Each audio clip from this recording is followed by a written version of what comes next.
Hey everybody, this is a real quick video in case you have JBL Tune 125 wireless Bluetooth earbuds and you need to do a hard reset to the factory default settings on them.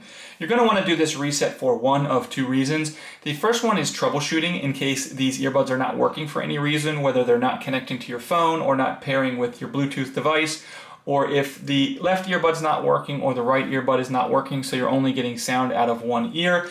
A factory reset can fix a lot of these issues. If it doesn't and you want to get a new set of earbuds, I'll put a link in the description to a good set of earbuds at a good price. But anyways, you also might want to do this if you just want to delete all of the pairing history and everything like that off of them for whatever reason. So you can just set them up basically like you're just taking them out of the box for the first time.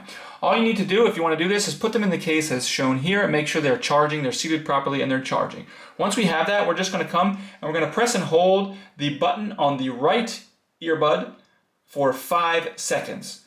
And after 5 seconds, it will trigger the earbuds to reset and restart into their factory default settings. You can go ahead and set these up like they're a brand new set of earbuds.